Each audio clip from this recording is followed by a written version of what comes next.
I was kidding. It's perfectly fine. Okay, so now before we get going, I guess I should ask whether or not anybody has anything they want to ask about or any questions about anything before we do it. Okay, I'll take that as a no. So, okay, that's marginally better.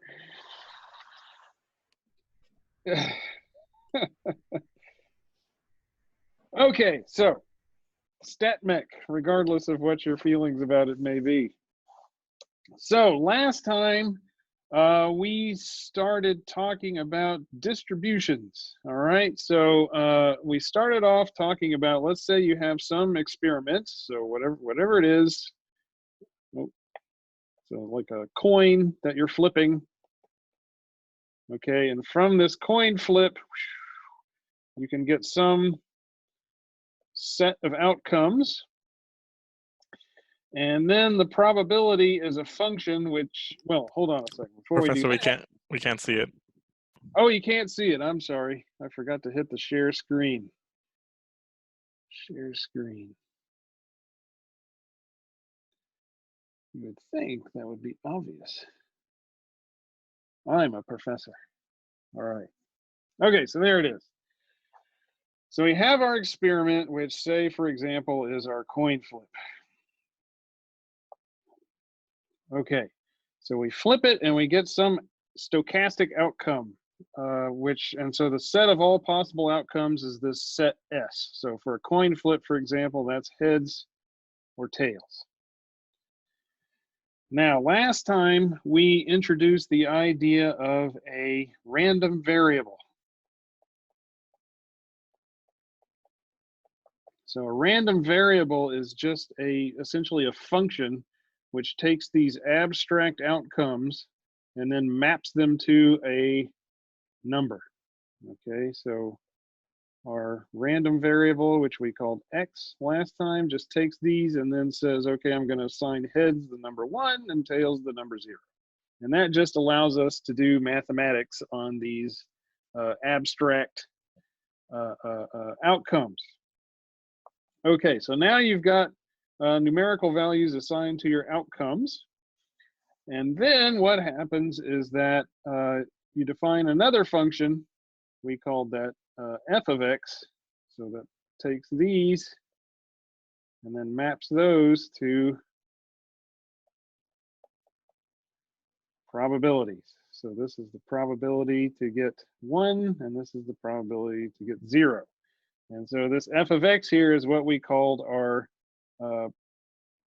probability mass function.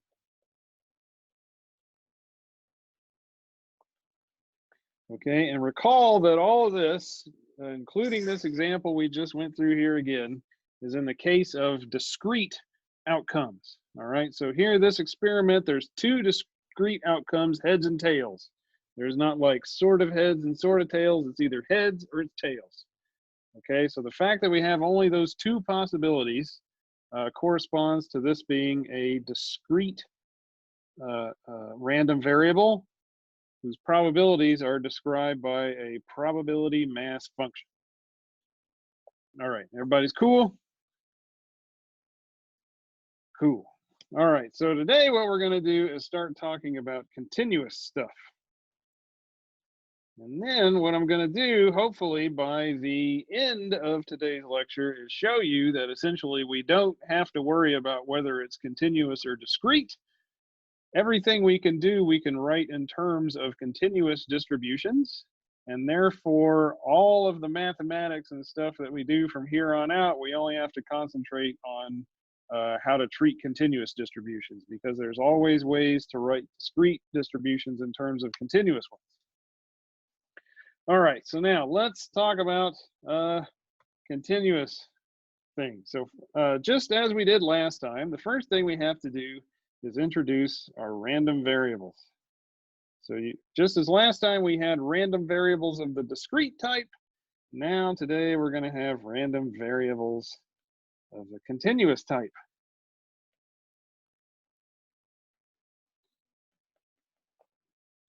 Okay, but the idea is exactly the same. That is, you have some kind of experiment, whatever it is.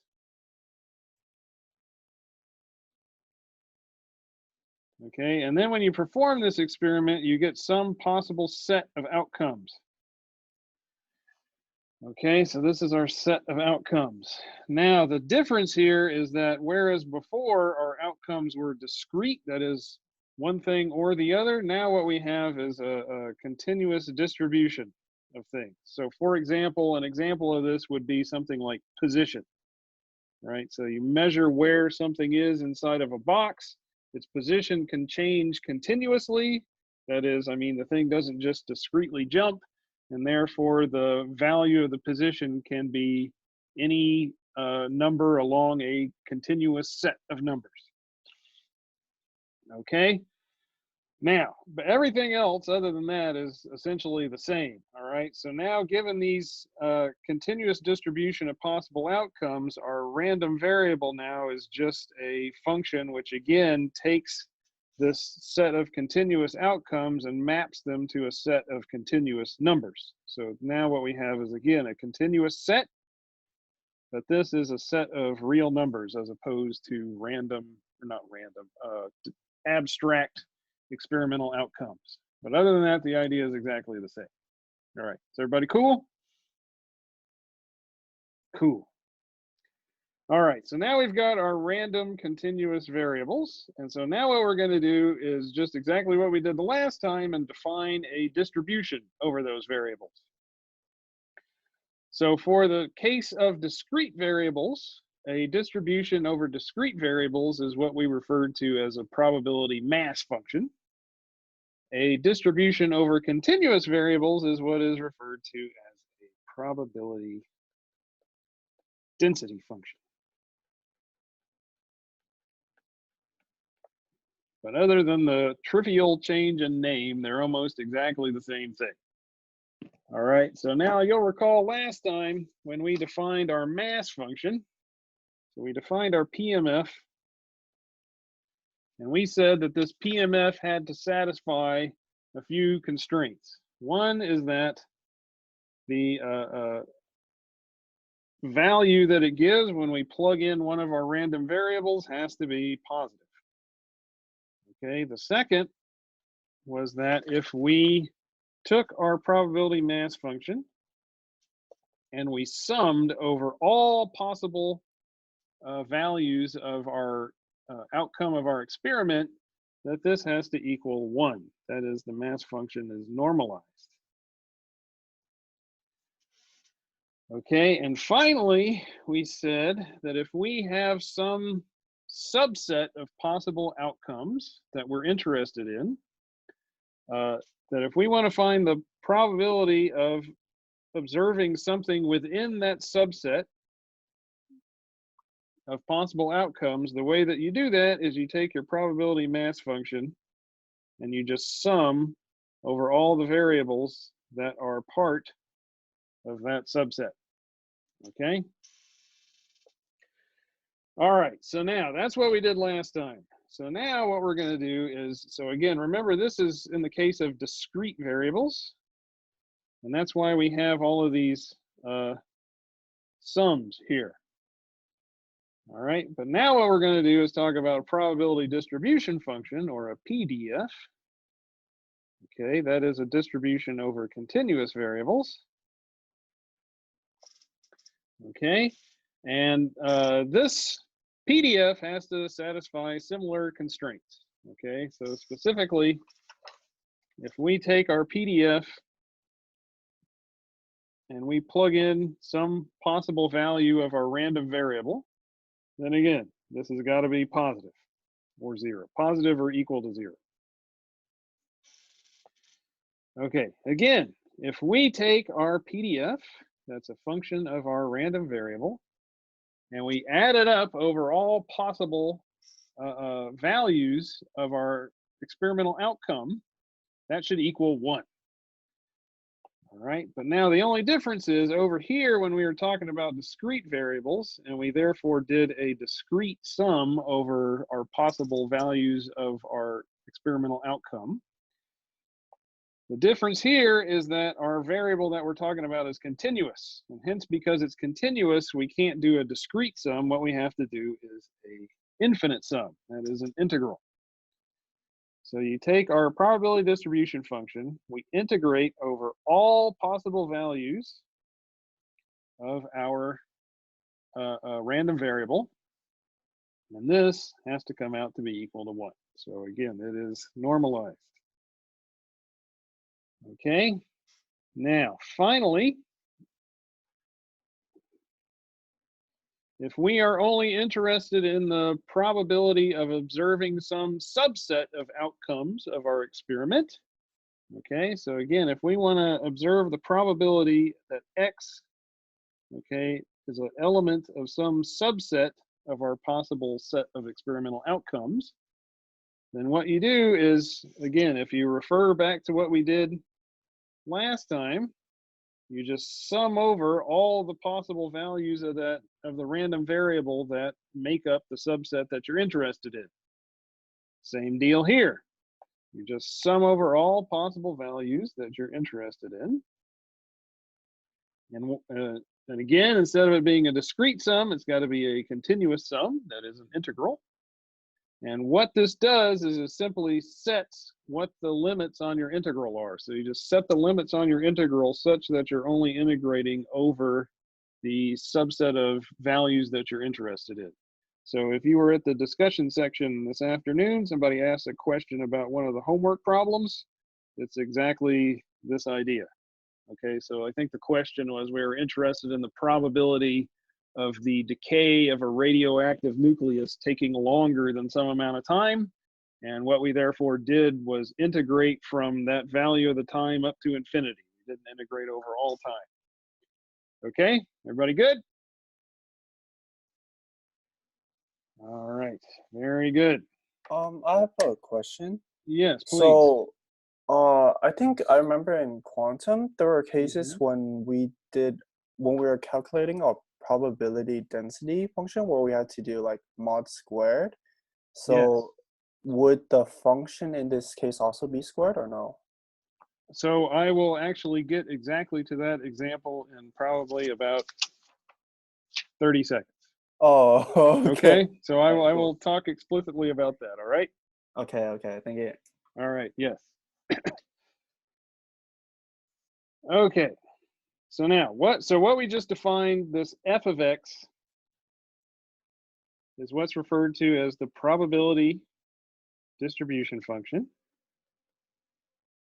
or probability density function, excuse me.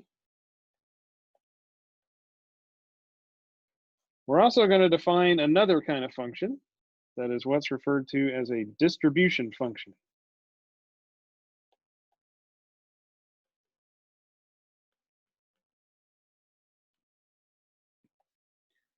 Okay, and so this is what we're going to call capital F of x. All right, and the distribution function, capital F of x, is simply defined to be the probability of observing your random variable to be less than or equal to some finite value. All right, in other words, it's equal to, if we take our density function, F of x, and we integrate, we're going to integrate from minus infinity up to whatever this value is that we're interested in, minus infinity to x. Whoops, I did this. So this should be some other variable, excuse me, say f of t, like so. All right, so in other words, what this is, f of x is a cumulative function. That is, it simply adds up all of the probability to be up to and including some finite value. Okay, so cumulative function of probability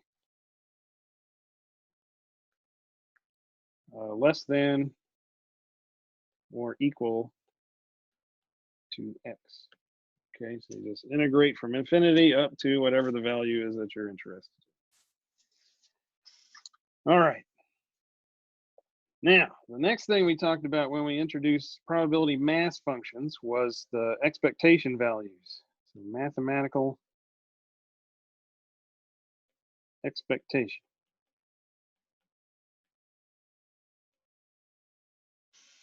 Okay, and again, in the case of the probability mass function, we said that if there was some function, whatever we called it, u of x, and we wanted to know whatever this function is, what its expected value is to, if we performed an experiment, essentially, what would we expect on average to observe from an experiment? The way that we indicated we were talking about the expected value of this function was we could write it like this, or we could put the pointy brackets around it, u of x.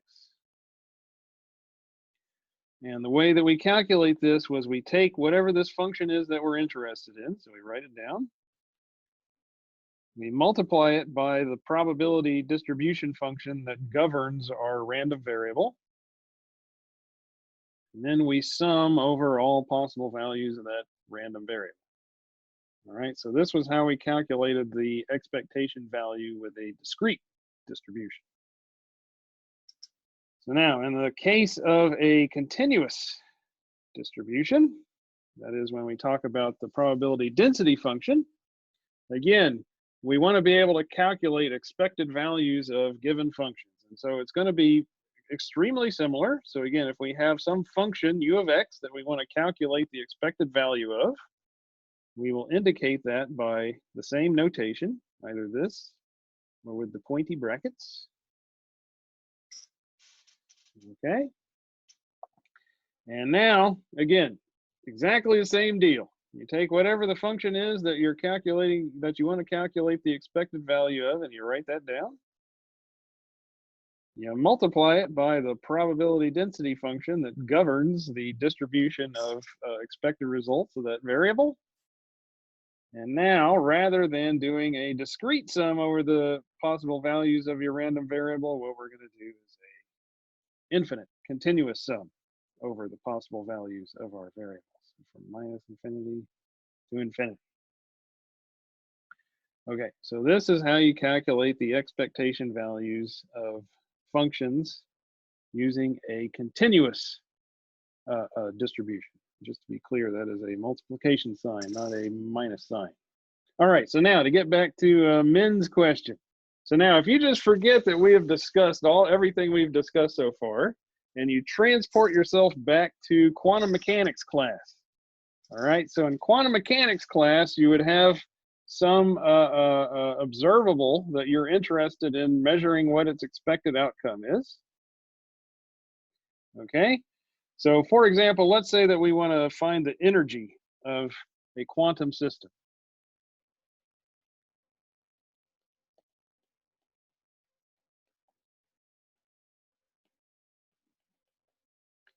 All right, so if we want to find the expected value of a measurement of the energy of a quantum mechanical system, the way that you indicated you were doing this in quantum mechanics was like this, right?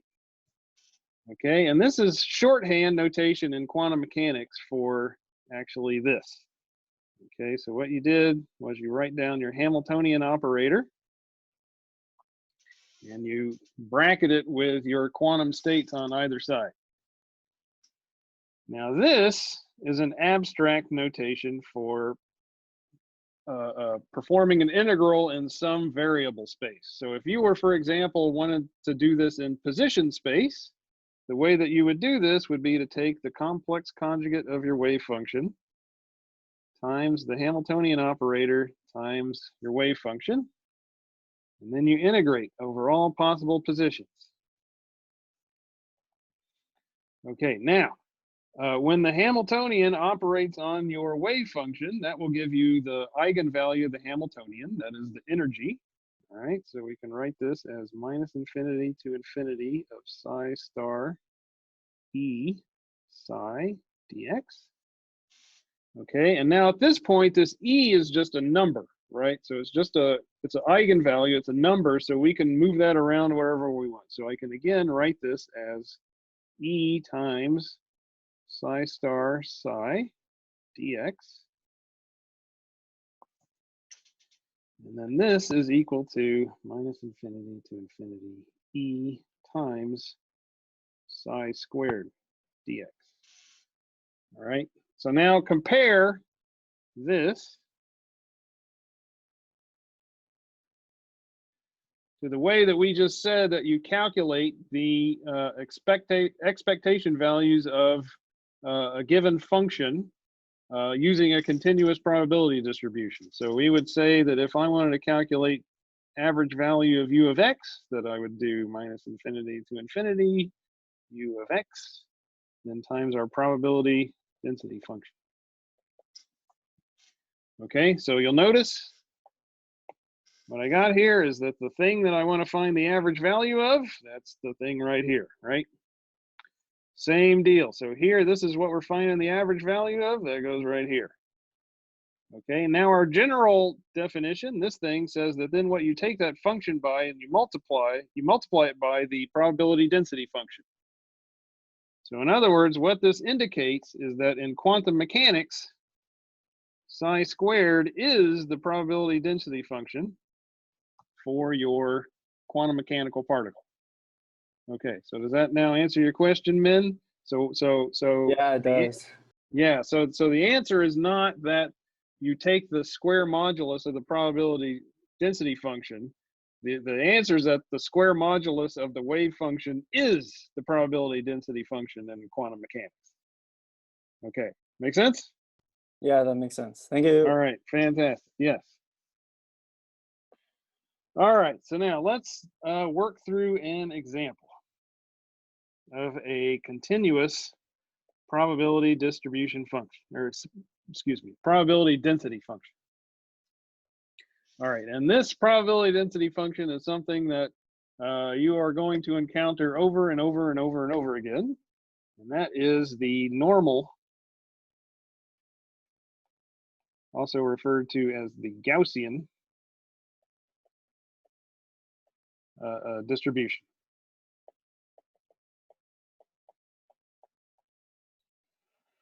Okay, so again, if we say we have some random variable x, then we would say that that random variable x is normally distributed if its probability density function is given by the following. All right, so we write down, this is our probability density function of x, and if this is equal to this,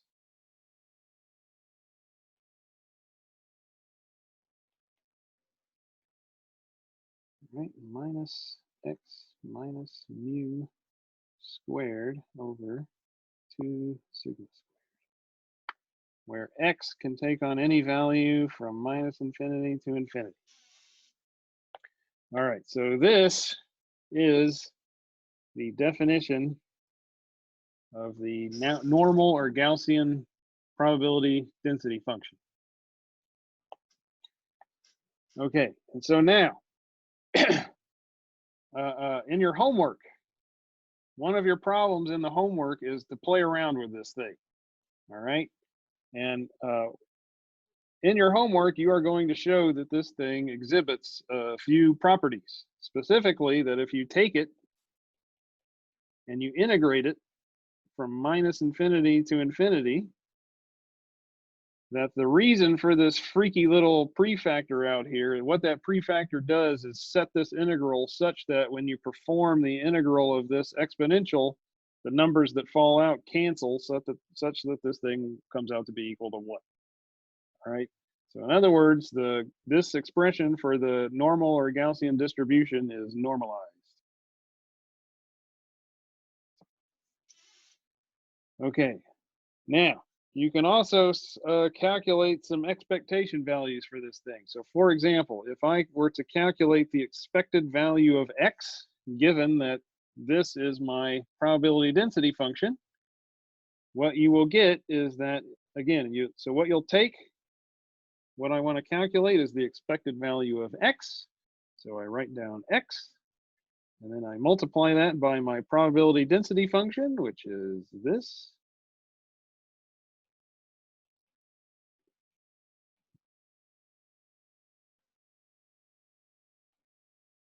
Like so, and then I integrate over all values of x. And what you're going to show in your homework is that when you do this integral, what you are going to get is mu. So this little parameter up here, this guy that shows up in the exponent of the exponent, that is the average value of x for this distribution. So what this thing looks like, so if I plot f of x as a function of x, there's some special value mu that this thing is centered around. And what this function winds up looking like is it's this bell curve that you've seen so many times in your life.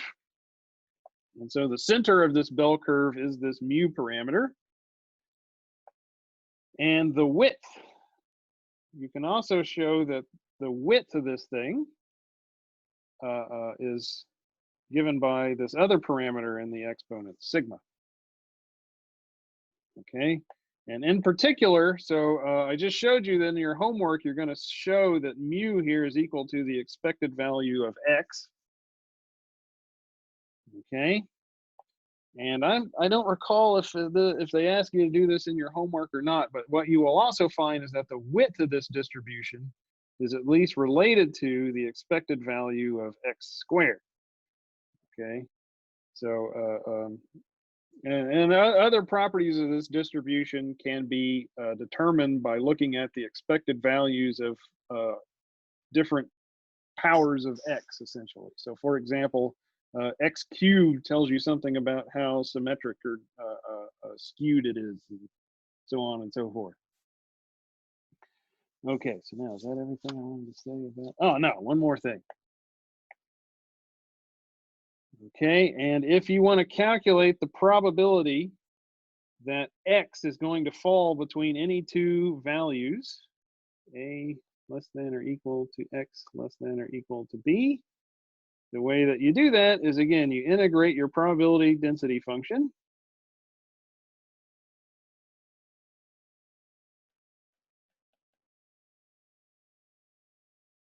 Minus x minus mu squared over 2 sigma squared dx.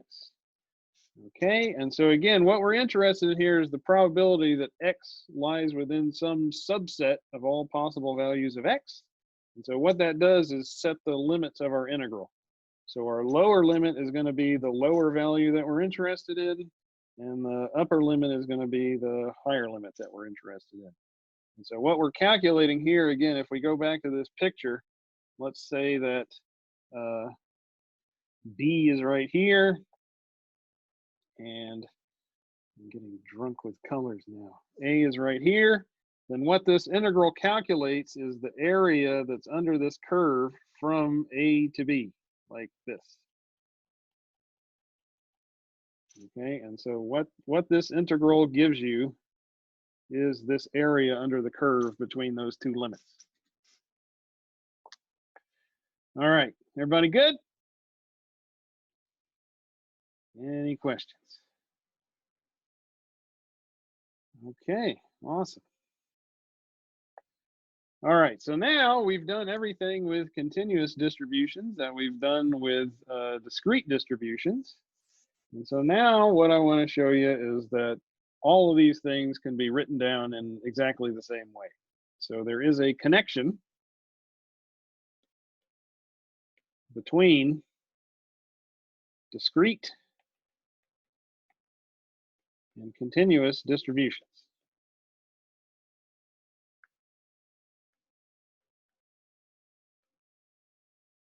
Okay, specifically, there is a connection such that in the future, all we're going to have to worry about is writing down how to deal with things in terms of continuous variables, because we can always write a discrete distribution in terms of a continuous one.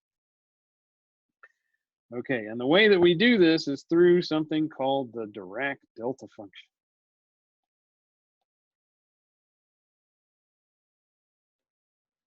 All right, so now I'm going to try something I haven't tried before on Zoom.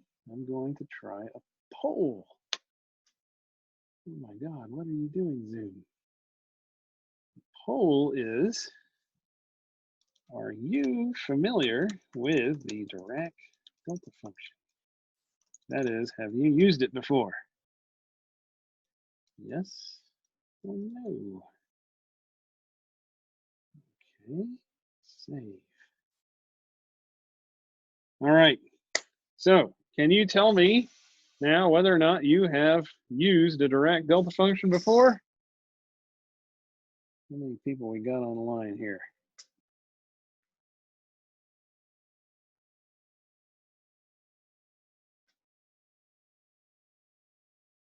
Seven people.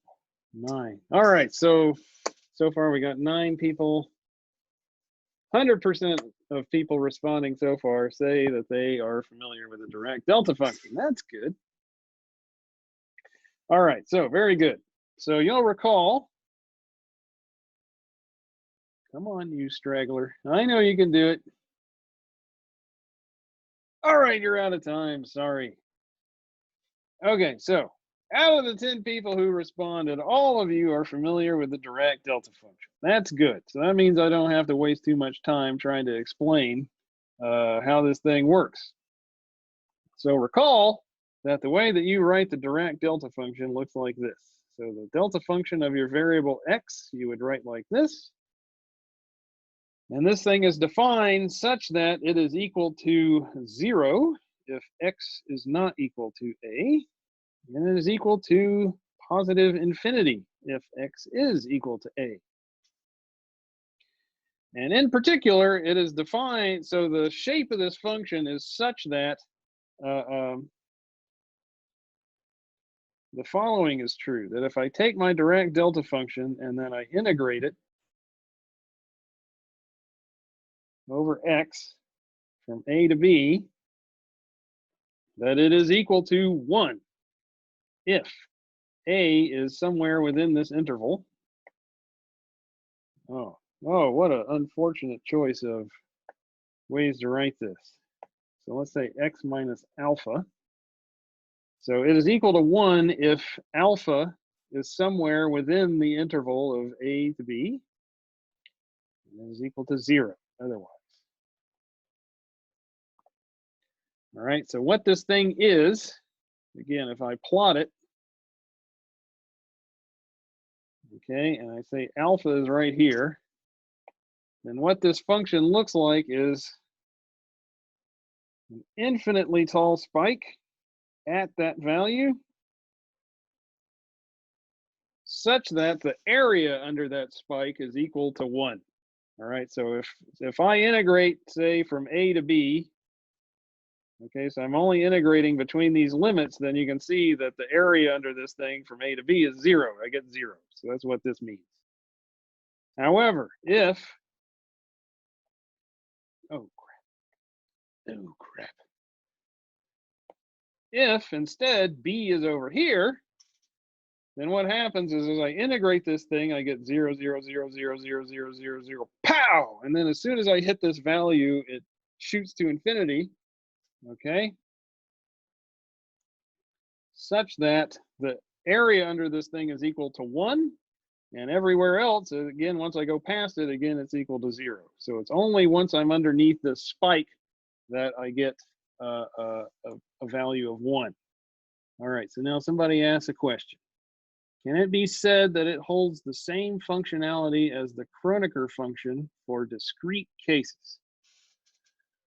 I would say that that is probably approximately correct. Yes. So the Kronecker delta is defined to be this: delta ij is equal to 1 if I is equal to j and it's equal to 0 otherwise. Okay, so it's kind of the same idea that there's some special value of the variable that you're interested in, that it's 0 until you hit that special value, and then pow, it's got a value of 1, and then it's 0 everywhere else. Okay, so it's a similar idea, yes. All right, so now, given that this is how the direct delta function behaves, another useful property of it is that this is also true, that if I take my direct delta function that's centered around some value alpha, and I multiply it by some function f of x, and then I integrate over dx, that what this is going to spit out is just whatever this function is that I'm integrating, it's just going to spit this function back out. And you would only evaluate the value of that function at alpha. Okay, so in other words, you get the same function, you just plug in whatever alpha is, and that's what the integral is equal to. So you get f of alpha if alpha is, again, between a and b, and you get 0 otherwise. All right, so in other words, what the delta function allows you to do is that as you scan the possible values of a continuous variable, it allows you to pick out only certain values of that thing. So for example, if I wrote out, let's say I define a function that looks like this: delta of x minus a plus delta of x minus b plus delta of x minus c. Okay, and then I integrate, let's say, another function, g of x times f of x, and then I integrate from a to b. Then what this is going to give me is, again, what I've got is axes, x, and I have these 3 special values, a, b, and c. And so I have delta functions set up at these 3 values: c, at b, and at a. Okay, so there's a delta function here. There's a delta function here. There's a delta function here. Okay, and so now what this integral tells me to do is that I start on my axis and I start integrating along this axis, and it's 0 everywhere except at these special values where I've got my delta function centered. So what happens is I get 0, 0, 0, 0, 0, pow, and then I hit this first value. And so once I hit this first value, what this integral does is it spits out the value of g of a.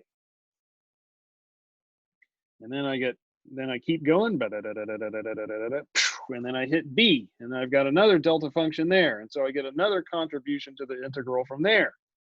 So g of b. And then I keep going, pow, and then I hit c.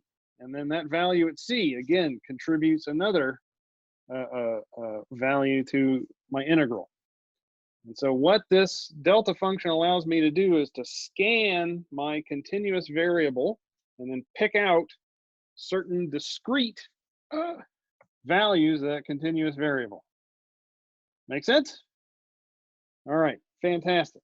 So what this allows me to do is to define a continuous function. That is my Dirac delta function. It's a continuous integrable function that allows me to pick out discrete values of a continuous variable.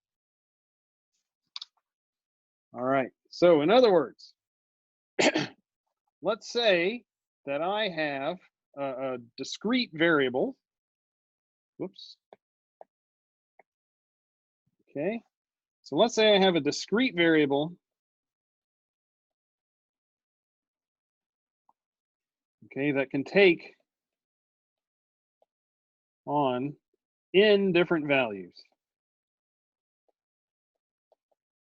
All right, so for example, with my coin flip, my discrete variable could take on values of 0 or 1, right? So those are the discrete 2 different values that my discrete variable could take on. All right. So now what I can do. Professor, I have a question. Yes, please. Something thrown me off. Regarding the integral, you had it from a to b. Would that mean that you wouldn't get plus GC, or you would still get it? Oh, so that's just a function of the fact that I'm a silly goose. All right, so I should have, because I called these things A, B, and C, I should have called my limits something different. Let's call it alpha and beta. All right, so let's say that let's say that this over here is alpha and this over here is beta. And so I'm integrating just between alpha and beta. And once I hit A, B, and C, it just picks out those values. Is that clear? Yeah. Yeah, it was just an unfortunate choice of names on my part. All right, we're good? All right, very good. All right, so again, let's go back to the case where we say we have a discrete variable that can only take on a certain number of different values. We can, so ordinarily this discrete variable would be described by a discrete probability mass function. All right, but now using the Dirac delta function, we can write down a continuous version of the distribution function that when we integrate it still only pops out those discrete values. All right, so the way that we would write this would say, let's say that our discrete PMF, let's call that P. Okay. All right, and so at the different values of this thing, it would have different values. So say at x1, it would be equal to say P1, whatever that is. And at x2, it's equal to P2, so on and so forth. All right, so now the way that we would define a corresponding, so we would take this discrete PMF and write a continuous PDF in the following way. So my continuous PDF, I'm going to call that f of t. All right, and I'm going to write it in the following way. I'm going to sum over all the possible values of my discrete variable. Okay, so my P again, my discrete variable can again take on these 1, 2, 3, up to n, whatever that is. Okay, so I'm just going to sum over all those possible values. And then I just multiply by a Dirac delta function. Whoa, what the heck is that? My iPad writing app likes to transform my writing into occult symbols. Fascinating. I'm not trying to summon Satan here, iPad. I'm trying to write down a continuous distribution function. So I would write this in the following way. T minus x sub I. All right, so this is it. Okay, so now why does this work? So now let's say that I integrate f of t dt from minus infinity to infinity. Okay, then what this is equal to is minus infinity to infinity of this sum pi delta t minus xi dt. Okay, and so now what's happening is I'm setting delta functions again up at these particular values of xi. That is at the discrete values of that my discrete random variable can take on. All right, so what I'm doing is I have, again, my continuous variable x. And within this continuous variable x, I'm defining these special values that are the values that my discrete variable can take on. So on and so forth. And at each one of these, I am sticking a delta function.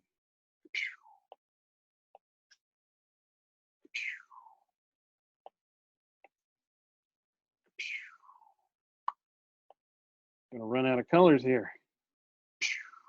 But it's lovely, isn't it? It's just beautiful. Okay, and so then what I do is, again, I'm integrating from minus infinity to infinity. So I start way over here and I start integrating 0, 0, 0, 0, 0.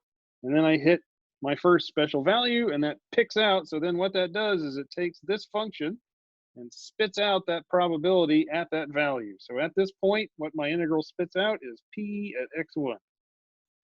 Okay, and then I keep going, 0, 0, 0, 0, 0, pow. And at this point, it spits out P of x2.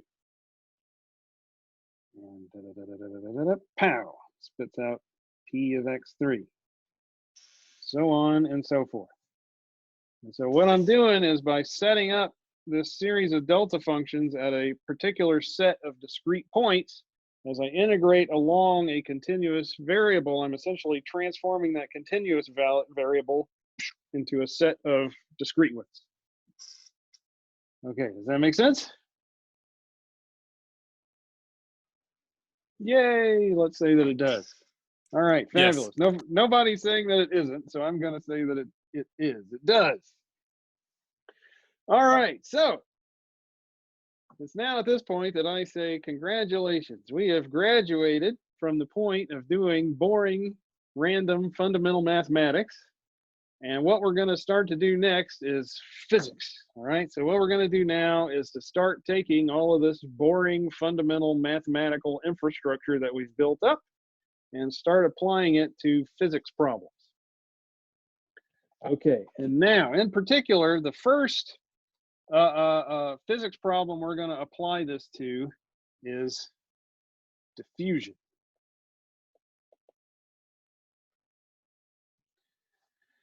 Okay, and what I'm going to show you is that, so first of all, let's talk about what diffusion is. So diffusion is, let's say I've got a box, and this box is filled with, how do I do this? With water. So there's water inside this box. Okay, now what I do is I take a needle. Don't ask where or why I have it, where I got it from or why I have the needle. Don't ask. And I'm going to take my needle, and into the center of this box, I am going to inject a small little spot of dye. Okay, so at t equals 0, the location of my dye is highly localized. In fact, and let's assume again that it's a delta function. So it's located at a specific discrete location in space.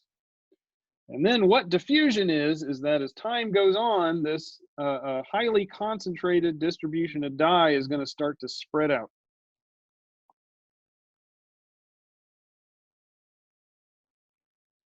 Okay, so sometime later, we're going to come back and look at this box, and what we're going to see is that the dye is no longer located in this delta function point. It's going to be spread out over a much larger area. So diffusion is the property where you have a concentrated, localized distribution of some molecule, whatever that is, and then over time, that distribution of molecules has a tendency to spread out. Now, notice that this is a macroscopic phenomenon.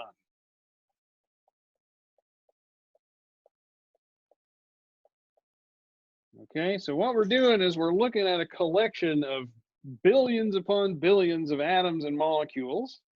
And what we observe is that over time, this collection of billions of atoms and molecules spreads out in a very well-defined way. Okay? Now, what we're going to do is to show that we know that this collection of atoms and molecules, or this collection of dye, or whatever it is that we're talking about, dye or gas or whatever the hell it is, that this collection of stuff is made up, if we zoom in really closely, it's made up of a collection of individual atoms and molecules. Okay, and all these atoms and molecules are zipping around with some velocities or distributions of momenta. Okay, and what we are going to do is show that if we think about really hard how we expect these little atoms and molecules to behave on a microscopic level, so this is thinking about how they behave on the microscopic level. Okay, so by applying statistical mechanics to this,